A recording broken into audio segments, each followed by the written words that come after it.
Hello everyone. Now last session में हमने पढ़ा था how to cover GK backlog, right? और उस जीके बैकलॉग के सेशन में मैंने आपको कहा था, आई होप आपने बैकलॉग तो कवर कर ही लिया होगा।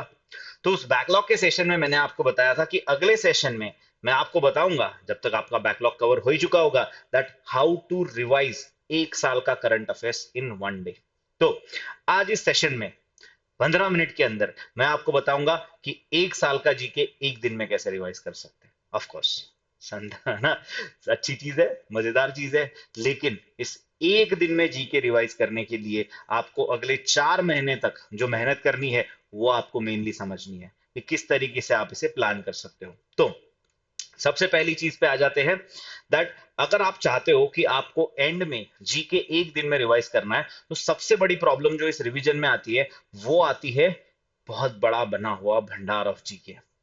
कुछ 4 5 6 नोटबुकें बनी हुई है और हर जगह जीके फैला हुआ है। तो ये बहुत जरूरी होता है, अगर आप चाहते हो कि एक दिन में आप जीके रिवाइज कर सको एग्जाम के पहले, तो पूरा टाइम आप इसे सही से कैटेगराइज और ऑर्गेनाइज करके रखो। तो होता क्या है, मान लो आपने एक साथ ही एक नोटबुक में पूरा जीके बनाने की कोशिश करना स्टार्ट कर दिया, तो होगा क्या? होगा ये कि इसरो की एक न्यूज फ्रंट पेज पे आएगी, फिर 50 दिन बाद इसरो कुछ करेगा तो अगली 50 पेज के बाद आएगी, फिर 100 दिन बाद इसरो कुछ करेगा तो वो 100 पेज के बाद आएगी, फिर अगले नोटबुक में आएगी, फिर उसके अगले नोटबुक में आएगी। And then when by the time you realise कि you are weak in ISRO, आपको पूरे नोट्स में इसरो ढूंढना पड़ जाएगा। एंड फिर जब ये बहुत बड़ा एक पाइल्ड अप रखा हुआ बंडल होगा, उस बंडल से जीके एक दिन में कैसे रिवाइज करें, वो प्रॉब्लम क्रिएट कर सकता है। And for that purpose it is very important that you categorise your GK in different different notebooks और डिफरेंट डिफरेंट सेक्शंस। अगर अभी तक ऐसा ना भी किया हो तो अभी तक के टॉपिक को आप निकाल के, है ना, उसको फाड़ दो या फिर हटा दो, या फिर अगर आपने अलग अलग पेजेस पे ही किया है तो उससे अच्छी चीज हो ही नहीं सकती, तो उसको आप सेग्रीगेट कर दो। टॉपिक्स को आपको सेग्रीगेट करना है 6 अलग अलग हेड्स के अंडर। एक, international issues and international organisations, ये आपके एग्जाम का काफी फेवरेट टॉपिक है, हर साल 2 पैसेज तो आते हैं इस पे। दूसरा, साइंस एंड टेक्नोलॉजी, एक पैसेज तो मिनिमम रहेगा ही रहेगा। तीसरा, पॉलिटी एंड गवर्नेंस, एक हाथ पैसेज इसके ऊपर भी आ जाता है। इकोनॉमी एंड गवर्नमेंट स्कीम्स, एक हाथ पैसेज इस पे आता है। इन्वायरमेंट एंड ज्योग्राफी, कभी एक पैसेज कभी 2 पैसेज, जैसे कि वाटर डे या फिर वेटलैंड्स डे, 2 पैसेज एक साथ आ गए थे। इंटरनेशनल में India China, India Bangladesh, India China, India Russia, ये एक एक साल में दो दो पैसेज आ चुके हैं। एंड कभी कभी मिसलीनियस जो टॉपिक इन सब में ना जा पाए, जैसे कि इस बार वर्ल्ड कप हुआ है तो वर्ल्ड कप यहाँ पे चला जा सकता है, या फिर नोबेल प्राइज मिलते हैं तो वो यहाँ चले जा सकते हैं। जो इन सब में कहीं पर भी कैटेगराइज ना कर सको, उसको उठा के मिसलीनियस में डाल दो। अब ये कैटेगराइजेशन बहुत ज्यादा जरूरी है, बिकॉज जब आप पढ़ना स्टार्ट करोगे चीजें, आप पूरी नोट्स अच्छे से बना लोगे, आप बोलोगे सर बैकलॉग भी कवर हो गया, सब हो गया, लेकिन मार्क्स नहीं आ रहे। रीजन बीइंग, जब आप एनालाइज करोगे अपने पेपर को तो आपको पता चलेगा, किसी को पता चलेगा कि यार साइंस एंड टेक्नोलॉजी का पैसेज आने पे तो बहुत ही वीक हूँ, बिकॉज साइंस की चीजें याद ही नहीं है, बिकॉज वो समझ नहीं आ रही थी। तो आपको साइंस एंड टेक की नोटबुक रिवाइज करनी पड़ जाएगी। हो सकता है किसी को पता चले कि इकोनॉमी में बहुत सारे नंबर्स आ रहे हैं और वो नंबर्स कैसे रिवाइज करे समझ नहीं आ रहा, या फिर नंबर्स याद नहीं होते, तो हो सकता है आपको इकोनॉमी एंड गवर्नेंस की जो पूरी नोटबुक है या नोट्स है उसको अच्छे से रिवाइज करना पड़े। That's why it is very important that आप क्या करो, इसको इस तरीके से सेग्रीगेट कर दो ताकि आप उसको एंड में अच्छे से रिवाइज कर सको। इसके अलावा ये जो वन लाइनर्स है वो अब सिर्फ एलेट नहीं, क्लैट के लिए भी इंपॉर्टेंट होते हैं। तो वन लाइनर्स को एक सिंपल फॉर्मेट में नोट कर सकते हो। करंट अफेयर्स के पर्सपेक्टिव से जब वन लाइनर्स निकालने हैं तो एलिट में या फिर इवन क्लैट में भी जब वन लाइनर क्वेश्चन आते हैं, majority of the one liner question 3 format में आते हैं। एक, तो आपसे पूछा जाता है कि भाई ये पर्टिकुलर मीटिंग हुई कहां पे है, that means place in news, या फिर इस ऑर्गेनाइजेशन का हेड ऑफिस कहां पे है।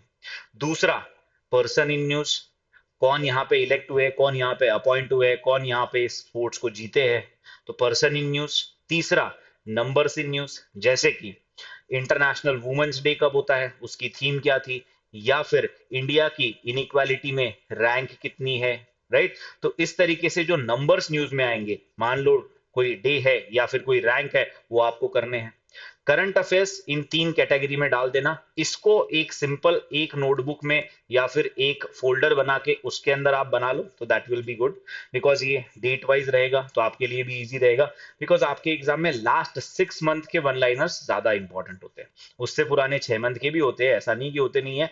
मान लो there are 30 one liners current affairs के, 30 में से 20 लास्ट 6 मंथ के आते हैं, 10 उसके पहले 6 महीनों के आते हैं। तो यहाँ पर भी पूरे एक साल के वन लाइनर्स आपके सही से प्रिपेयर्ड होने चाहिए। And then static GK. CLAT में ऐसा जितना रोल नहीं है, तो आप भी स्टैटिक जीको को उतना ही इंपॉर्टेंस देंगे जितना टाइम आप एलेट को दे रहे हो। जैसे कि ये बात समझो कि क्लैट में स्टैटिक जीके नहीं आता, दैट मीन्स क्लैट को आप जितना जीके को, क्लैट के जीके को टाइम देने वाले हो, उसमें 0 time needs to be given to the G static GK. And जितना टाइम मान लो आप एलिट के जीके प्रिपरेशन को देने वाले हो 100 hours, out of those 100 hours 70 hours should be given for current affairs because 70% weightage उसका है, and 30 hours should be given to static GK because exam में उतना ही उसका वेटेज है। तो इसलिए ज्यादा अगर इंपॉर्टेंट नहीं है तो उसे छोड़ भी सकते हो, कोई दिक्कत नहीं है। आपको लूसेंट लेके बैठ के रट्टा मारने की कोई जरूरत नहीं है, ठीक है। तो इस वजह से स्टैटिक जीके अलग रखो, और इन दो चीजों को कैसे रिवाइज करना है ये अब मैं आपको बताऊंगा, सो दैट एंड में आप उसे एक दिन में रिवाइज कर सको। अब इसमें सबसे इंपॉर्टेंट बात आती है कि कितने टॉपिक्स है, कितने दिन है, और अभी तक कितने टॉपिक्स हो चुके। तो अब रफली अगर देखें तो हमारे पास 120 डेज है। नवंबर के 15 दिन जो है आखिरी के, वो कंप्लीटली जीके रिवीजन को जाएंगे, उनको इसमें काउंट नहीं कर सकते। रफली अराउंड 120 दिन आपके पास है। इन 120 दिन में आपको 250 से ज्यादा टॉपिक रिवाइज करने हैं। अभी तक कितने टॉपिक आप अच्छे से पढ़ चुके हो, बिकॉज 250 के 250 टॉपिक अभी तक तो न्यूज में नहीं आए। मेन जो मंथ है विच इज अगस्त, सितंबर, अक्टूबर, नवंबर, जिसका करंट अफेयर्स बहुत ज्यादा इंपॉर्टेंट होता है, वो तो अभी आने बचे हैं। तो उसके पहले लेकिन ऑलरेडी अभी तक 160 टॉपिक आप पढ़ चुके हो। अगर आप लीगल स्टूडेंट हो तो आपको पता है कि जीके फिएस्टा 16 तक हम पहुंच चुके हैं, जिसमें 160 टॉपिक, राइट, 160 टॉपिक आप कवर कर चुके हो। अगर आप लीगल स्टूडेंट ना भी हो तो आप 4 मेगा फिएस्टा दे चुके हो जो फ्री होता है, अगर नहीं दिया तो दे देना आपसे यहाँ से आगे। इसमें 160 टॉपिक की आपको लिस्ट मिल चुकी है जो इंपॉर्टेंट है, और इनको आपने अच्छे से कवर कर ही लिया होगा, बिकॉज बैकलॉग के वीडियो के बाद तो एटलीस्ट आपने बैकलॉग नहीं रखा होगा। तो पुराने 160 टॉपिक जो है वो आपके कंप्लीट हो चुके हैं। अब पॉइंट ये कि सिर्फ पढ़ लिए हैं लेकिन उनका रिवीजन नहीं हुआ है, और रिवीजन ना होने की वजह से मार्क्स नहीं आ रहे मॉक के अंदर। तो अब क्या करना है, we have to do the maximum revisions. अब इस मैक्सिमम रिवीजन को कैसे कैटेगराइज करना है, तो हमारे पास है 160 टॉपिक। अब यहां से आगे स्टार्ट होता है how to revise GK in 1 day का प्लान। अगर आपको ये करना है 1 डे का, तो उसके पहले आपको इन 160 टॉपिक को प्लस आने वाले न्यू अराउंड 100 टू 140 टॉपिक्स, इनको भी जैसे मैं बता रहा हूं वैसे रीड एंड रिवाइज करना होगा। उस तरीके से आपको रीड एंड रिवाइज करना होगा। अब वो तरीका क्या है, तो कई बार द हिंदू में साइंस एंड टेक का पेज आप छोड़ देते हो, वहां पे एक स्ट्रेटेजी बताई जाती है that how you should improve your skills of retaining things. उसके लिए अगर आपको रिटेन करना है चीजों को, तो आपको, आपने मान लो today is the day 1, day 1 पे आपने कोई चीज एक टॉपिक पर्टिकुलरली पढ़ा है, इस टॉपिक को आपको अगले एक महीने में 3 टाइम्स रिवाइज करना होता है। क्या करना होता है, अगले एक महीने में 3 टाइम्स रिवाइज करना होता है। जैसे कि जिसमें से सबसे इंपॉर्टेंट होती है सेकेंड डे रिवीजन। जैसे मान लो आज की तारीख है 1 तारीख, 1 तारीख को आपने एक टॉपिक पढ़ा है, इस टॉपिक को आपको सबसे पहले रिवाइज करना है 2 तारीख को, which will be the second revision of this particular topic. जो इस टॉपिक की क्या होगी, सेकेंड रिवीजन होगी। फिर आपको 7th डे पे उसे रिवाइज करना है, which will be on the 7 of this month. And उसके बाद आपको उसे 28th डे पे रिवाइज करना है, दैट इज 28 तारीख को मान लो।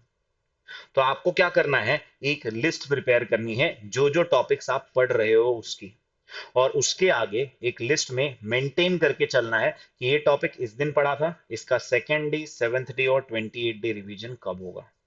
तो मैं एक बार आपको ये टॉपिक का या फिर ये पूरा बना के बता देता हूँ, और फिर मैं आपको ये भी बता दूंगा कि यहाँ से आगे किस मंथ में किस तरीके से आप इसे कर सकते हो। तो आपको क्या करना है, एक लिस्ट प्रिपेयर करनी है। ये एक आपकी A4 शीट होगी। यहाँ पे आप लिख दो टॉपिक नेम। टॉपिक नेम के बाद आपको लिख देना है डेट। डेट के बाद आपको लिखना है second day, then seventh day and then 28th day. तो topic name, date, second day, seventh day and 28th day. तो मान लो आज जो आपने टॉपिक पढ़ा है यूनाइटेड नेशन सिक्योरिटी काउंसिल, दूसरा पढ़ा है आपने ट्रंप के ऊपर किया गया अटैक, तीसरा आपने पढ़ा है क्लाइमेट चेंज। आज की डेट है मान लो अगस्त फर्स्ट अगस्त। अब इसकी सेकेंड रिवीजन कब होगी? 2 अगस्त को। सेवेंथ 7 अगस्त को। 28 28 अगस्त को। इस तरीके से आपको यहाँ लिख देना है। अब जैसे सिंपली मान लो नेक्स्ट डे आप पढ़ते हो अबाउट WTO, फिर आप पढ़ते हो अबाउट लोकसभा इलेक्शंस। अब आपने ये दो टॉपिक पढ़े 2 तारीख को। अब इसमें क्या करना है? इसका सेकेंड डे रिवीजन 3 तारीख, सेवेंथ डे 8 तारीख, 28 डे 29 तारीख। इस तरीके से आपका ये रिवीजन हो जाएगा। अब आपको क्या करना है, यहाँ पे आप सेकंड पे आ गए तो आपको देखना है इसमें सेकंड कहाँ पे है। सेकंड के ये टॉपिक है, ये 3 टॉपिक आपको रिवाइज कर लेने हैं और यहाँ पे टिक कर देना है कि सेकंड का टारगेट आपने किया प्लस ये टॉपिक यहाँ पे रिवाइज कर लिया। अब जैसे जैसे आगे बढ़ोगे, जिस दिन आपको यहाँ पे 7 तारीख दिखाई देगी तो 7 तारीख के दिन ये टॉपिक तो आपको पढ़ने ही पढ़ने हैं। एक दिन पहले वाले टॉपिक आपको रिवाइज करने हैं और ये यहाँ पे 7 तारीख दिखाई दे रही है, इन 3 टॉपिक को भी आपको रिवाइज करना है। अब इस रिवीजन में क्या करना है? टू मेक श्योर, ये मेक श्योर करने के लिए कि भाई आखिरी में आपको एक दिन में इसे रिवाइज करना है, इसके लिए इस रिवीजन को करते हुए क्या करना है? Suppose this is your notes, ये आपने डे 1 पे बनाए हुए नोट्स है इस टॉपिक के, ये आपके डे 1 के बनाए हुए नोट्स है। अब इसमें पुराने क्लैट के पेपर तो आपके दिमाग में है ही कि किस टाइप के सवाल क्लैट के पेपर में आपको पूछे जाते हैं। अब आपको क्या करना है, डे 2 पे जब सेकेंड डे रिवीजन आप इसकी कर रहे हो, इस पेज पे जो जो चीजें आपको याद नहीं आ रही थी उसको आपको सर्कल बना देना है या फिर ऐसा कुछ स्क्वायर बना देना है। मान लो ये कुछ फैक्ट्स है, ये इंपॉर्टेंट चीजें हैं जो आपको सेकेंड डे याद नहीं थी, जो आपको सेकेंड डे याद नहीं थी उसको आपने ऐसे हाईलाइट कर दिया। फिर आप जब इसकी सेवेंथ डे रिवीजन करोगे तो 7वें दिन जब आप इसकी रिवीजन करोगे, आपको इंश्योर करना है कि आप क्या करो, आप यहाँ पे ये जो पेज खोलोगे इस पेज पे ये हाईलाइटेड चीजें तो सबसे पहले देखो और इन हाईलाइटेड चीजों में, इन हाईलाइटेड चीजों में जो चीज आपको याद नहीं आ रही थी उसको एक तरीके से ऐसे मार्क कर दो। ये मान लो 2 चीजें हैं, ये नई तीसरी चीज है जो आप भूल चुके थे और ये चौथी चीज आपको याद नहीं आ रही थी। अब आपने ऐसे इसे हाईलाइट कर दिया है। सेवेंथ डे पे ये 4 चीजें याद नहीं थी, ये दोनों याद हो गए थे। अब आपको क्या करना है, 28वां दिन जब आएगा, 28वें दिन पे आपको आपका ये मार्कर जो है, मार्कर बहुत सारे लगेंगे, मार्कर कर देना है चेंज और 28वें दिन पे आपको सिर्फ ये हाईलाइटेड पार्ट पढ़ने हैं जो आपको याद नहीं थे और इसमें से एक और हाईलाइट इस पे मार देना है। जैसे कि मान लो ये टॉपिक, ये पार्ट आपको अभी भी एंड में भी याद नहीं था और ये पार्ट भी आप महीने भर बाद भूल चुके थे। तो इवेंचुअली क्या होगा, एक पेज पे 28 दिन के बाद जब आपका उसका तीसरा रिवीजन हो चुका है, उस पेज पे 3 से 4 अलग अलग हाईलाइटेड पॉइंट होंगे जो आपको याद नहीं है। बाकी पूरा पेज आपका हो चुका है, 3 बार रिवाइज करके भी हो चुका है। इसकी लिस्ट भी आपके पास मेंटेन हो चुकी है कि अभी तक कितने टॉपिक आप 28 बार और कैसे 28वें दिन भी रिवाइज कर चुके हो। अब अगर आप ऐसा करके आपकी फोल्डर सारे मेंटेन करते हो, आपने फोल्डर में सेग्रीगेट कर दिया, सारे फोल्डर में ऐसे रिवीजन करके आप जब चीजों को डालोगे, उसके बाद जब आप आपके एग्जाम के एक दिन पहले या 2 दिन पहले, आई विल नॉट सजेस्ट कि एग्जाम के एक दिन पहले जीके रिवाइज करना। जैसे मान लो आपकी एग्जाम है 1 दिसंबर को, तो आपको उसके 2 दिन पहले जीके को रिवाइज कर लेना है। उसके 2 दिन पहले 29 नवंबर को जीके रिवाइज कर लेना है। 30 नवंबर को ज्यादा कुछ नहीं करना है, 1 तारीख को एग्जाम दे देनी है। तो जब आप 29 नवंबर को जीके रिवाइज करोगे तो सारे फोल्डर्स में से सिर्फ ये जो हर पेज पे 3 से 4 चीजें वो आपको रिवाइज करनी है। 4 से 5 घंटे में आपका पूरे साल का जीके रिवाइज हो जाएगा। बट इन सब चीजों के लिए यहां से अगले 4 महीने आपसे बहुत मेहनत मांगता है। Next 4 months are very important. अगले 4 महीने में आपको क्या करना है, आपको अभी तक जो 160 टॉपिक पढ़े हैं, अभी तक आपने जो 160 टॉपिक्स पढ़े हैं, उन 160 टॉपिक में सबसे इंपॉर्टेंट चीज आपको करनी है, अगले 2 महीनों में, अगले 2 मंथ्स में इन टॉपिक्स को आपको अच्छे से, जो मैंने रिवीजन साइकिल बोली है ना, उसके साथ रिवाइज करना है। से by the month of September and, right? अब अगस्त तो स्टार्ट हो ही जाएगा, तो अगस्त और सितंबर, सितंबर एंड तक आपको ये इंश्योर करना है कि आप इन 160 टॉपिक्स का, आप इन 160 टॉपिक्स का अच्छे से रिवीजन कर चुके हो, सेकेंड डे, 7 डे, 28 डे।